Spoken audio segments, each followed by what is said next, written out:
Hi guys, it's Baby Peach, and we're back with another episode of Higurashi. I know it took a minute, but here we are, and let's just try to hop back in. Kei-chan, and why are you here? This has nothing to do with you. I'm on a date with Kei-chan right now. Huh? What? Why is Kei-chan? Even if you ask why, I'd know the answer myself. Mion looked at me with an expression of confusion and surprise. But that was the same with me. If she were there, then who was next to me? I said it right at the beginning. I'm Shion Sonozaki, my sister's younger twin. Kei-chan, you even called me Shion, didn't you? Shion, saying that, pouted cutely. What is going on? Tell me, Shion. Not much. I was wondering what kind of person this Kei-chan you were so infatuated with was. So I happened to give him a ticket to the dessert festa. There, when I was being bothered by all sorts of troublesome customers, Kei-chan gallantly appeared and saved me by kicking them all to the curb or something like that. But what? Both Mion and I raised our voices pathetically, expressing our confusion to the utmost. Mion, you phoned me yesterday, right? I didn't. I have no idea what you're talking about. I delivered that bento for you, didn't I, Kei-chan? That was me, right? Or was it my sister? The person known as Mion Sonozaki put together a bento and bravely went to a boy's home to deliver it, maybe? Oh, you're a lot bolder than you look, sis. With a loud pop, a trail of smoke began to rise from Mion's head. No, I don't know. See, Kei-chan? My sister said she doesn't know anything. So, everything up until yesterday was me, Shion Sonozaki. You might have thought it was my sister pretending to be me, but with this, there's no doubt, right? I couldn't tell up from down at that moment. If there was a mirror around, I could have seen my eyes go wide from shock. Now, little Miss Shopkeeper, could you wrap up that doll in the window? It's the first present from the person I've come to love, so make sure to tie it up nicely with a ribbon. Mion, completely flustered, was being cornered by a sly-faced Shion. My brain had stopped working. What, huh? Kei-chan? What is going on? Well, let's go, Kei-chan. It's already dark out, so I'll see you home. Sis, sorry, but could you phone the home in Okinomiya and have them send out a car? Maybe a van that we can fit a bike into, please. In contrast to Shion, who had gleefully written all over her face, Mion was an empty shell and looked like she could burst into tears at any moment. Kei-chan? After that, Mion's grumblings were unrelenting.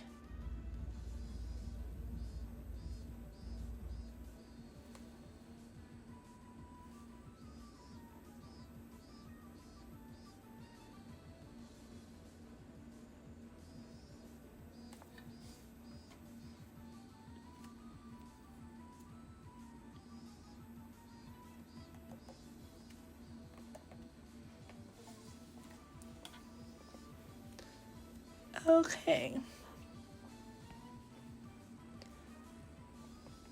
So we're still pretty early on in, so we're gonna go ahead and continue on with this episode.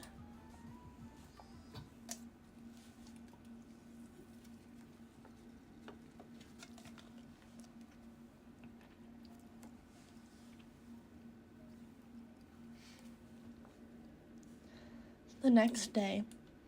It was a strange day where Mion was desperate to regain her composure. Every time our eyes met, she would say that she had something to do or that she had to use the washroom and run off. Unable to just watch, Reina was taking care of her the entire time.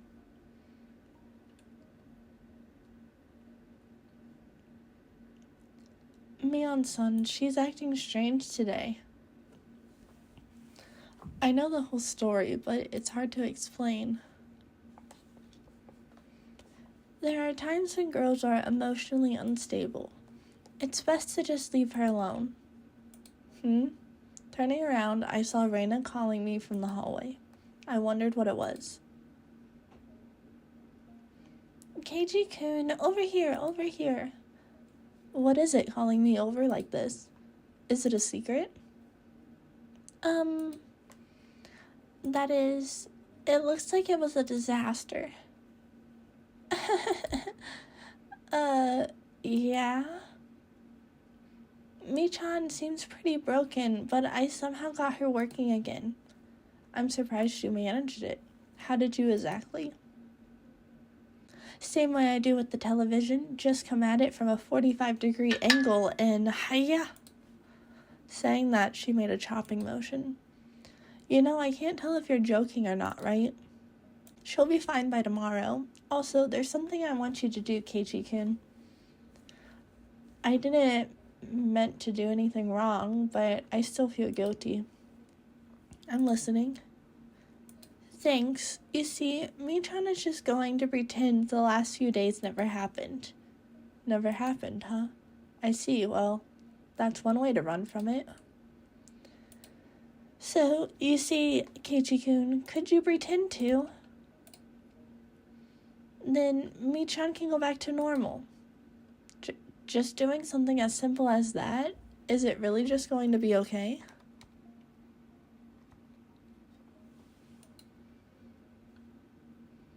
Please, until Mi-chan gets her feelings in order, just go with it. Okay, I got it.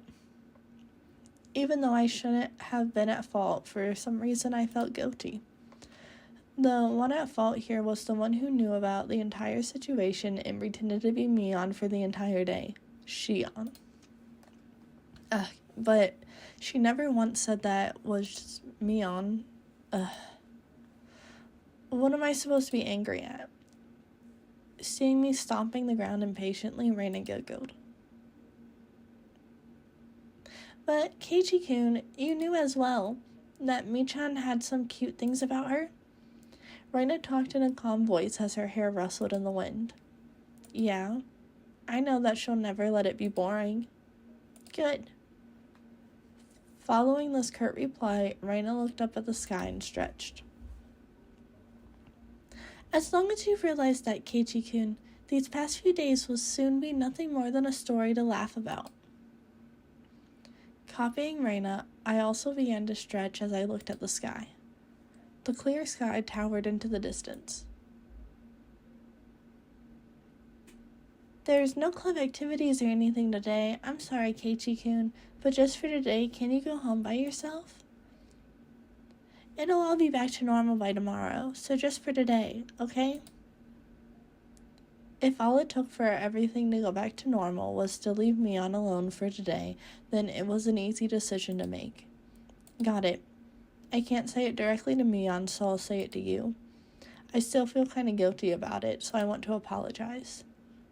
No. The root of the problem was Keiichi-kun saying something insensitive, right? So if you learned anything from this, you need to look a bit into gaining a sense of delicacy. Right. I'll try. That day was the shortest day of my life. Reina was talking to Mion while accompanying her around the entire time. It looked like a really fun conversation, so I reflexively thought about joining in, but I had made a promise not to. It seemed that Mion was also trying her best to ignore me, so likewise, I did my best to ignore her.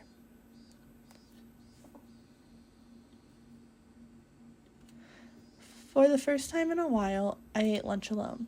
Mion and Reina ate theirs by themselves. As I let out a sigh in my ashen mood, Rika-chan came over and patted me on the head. Both Keiichi and me learned a lot. I'd never say it like that. It made it sound like we were having romantic problems. I didn't like that one a bit.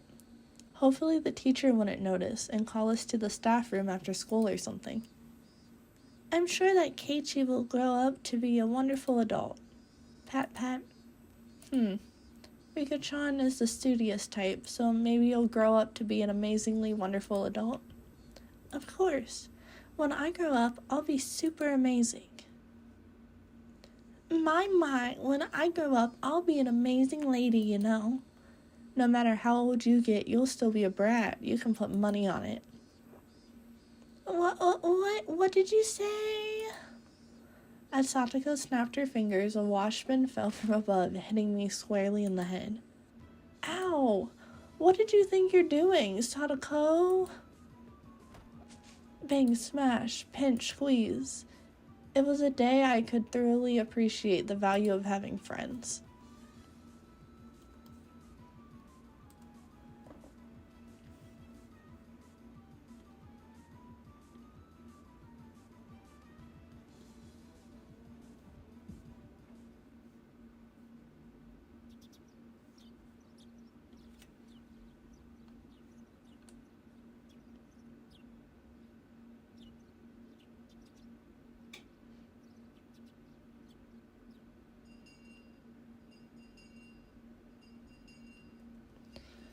Today was Saturday, so school ended in the blink of an eye. It really felt good to go home with the sun so high in the sky. On any other day, our club would have been up to mischief during our ample after-school time, but today Rika-chan had a rehearsal for tomorrow's Watanagashi to go to.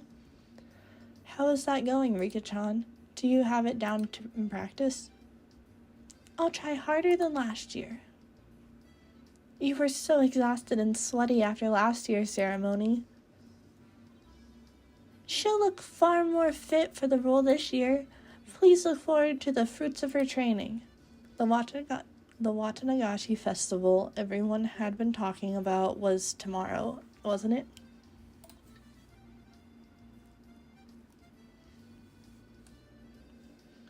The festival being in June felt a little early to me, but the onset of summer came quickly this year, so it fit the image of a summer festival pretty well.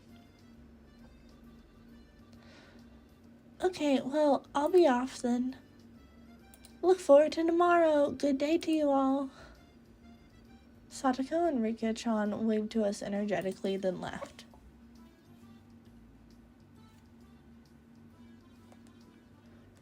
I never asked why. I never asked, where is the festival happening anyway? I don't remember there being anywhere around here that seems suited for hosting one. They do it at the Furude Shrine. We went there for a walk one day, remember? It was that place with a really good view. Oh right, I remember. There was a shrine all the way up on the hill, wasn't there? It seemed far too grand for Hinamizawa. There's a great meeting hall in the shrine, too. The older people get together there and sing karaoke or practice calligraphy from time to time.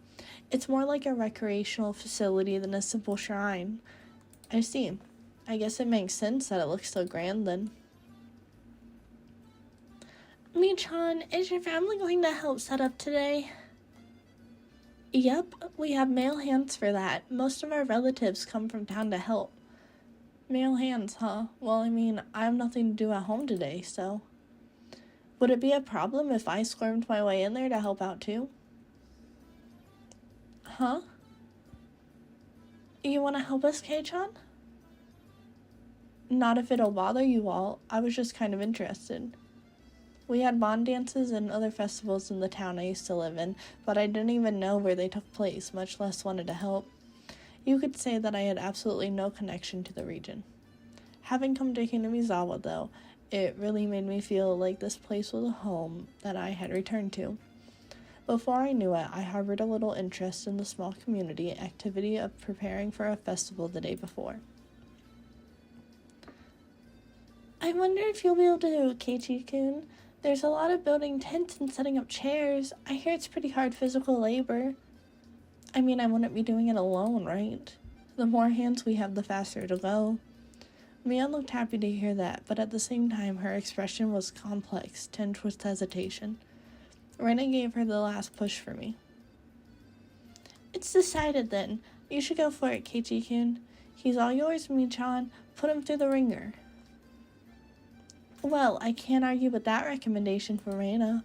Okay then, go home first, put on some work clothes, and come to the shrine. Oh, and you might want to bring a towel to wipe your sweat, too. Got it.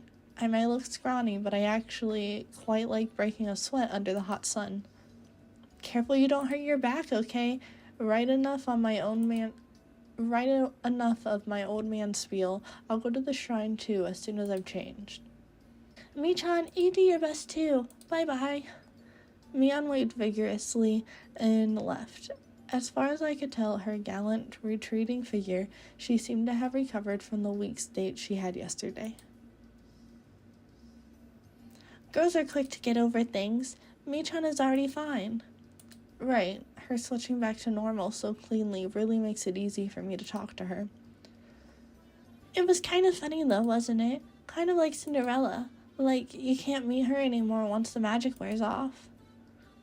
Raina began to giggle a fair bit in amusement.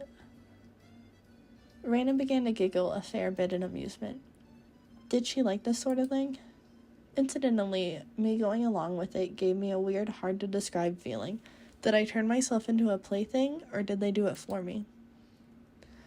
If you think it's so funny, then you should try pretending to be different too, Reina. Yeah, that sounds like fun. Keiichi-kun, what kind of Reina would you want to meet? One with a bust size of at least 90. Huge knockers that you're okay with me touching. I can't do that. She'd be great at cooking and make me lunch and come to see me in the mornings. I do that already. I pull Reina's head into a tight grip and then start to pet it. You're Reina Ryugu, right? Reina, not Reina. So you just stay as Reina forever, got it? Thanks. Have fun helping set up for the festival. You got it. Let's meet up tomorrow.